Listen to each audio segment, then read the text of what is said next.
Hi, I'm Barney and welcome to Fuelcast.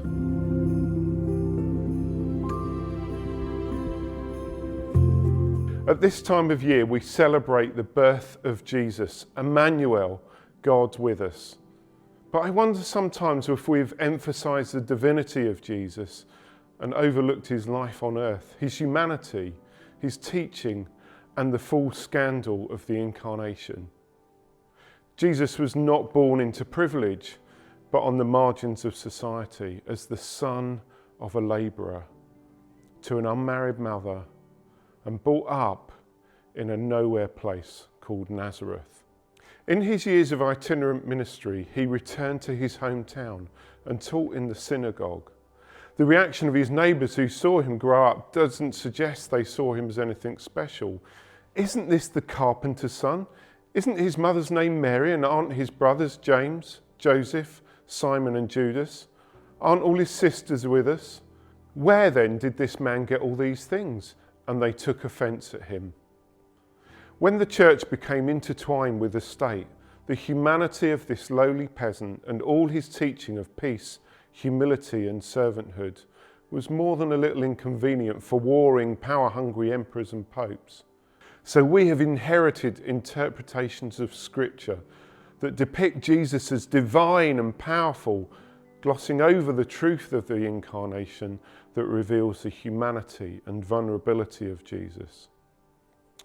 I chose to raise my children on a large council estate in Portsmouth, an estate with a population of 30,000 people and an area of high economic deprivation.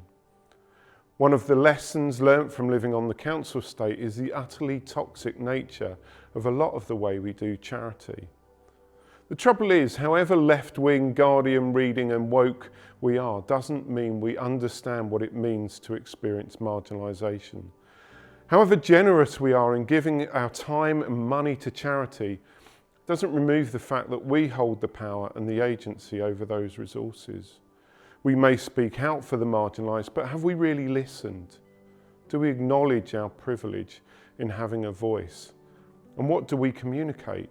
Is it what those whom we say we're speaking on behalf of would like to say? Or is it what we think is best for them? Who really benefits from philanthropy?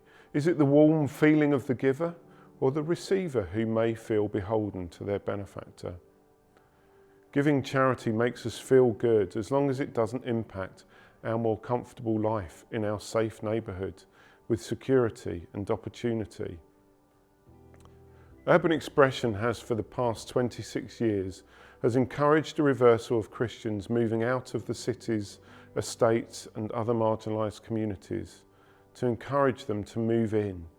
Christendom has been used to coming from the centre and acting as host.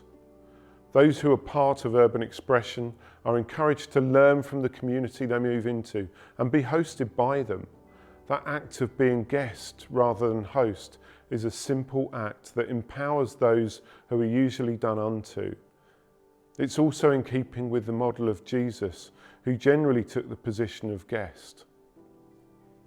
Solidarity with has to come before service to.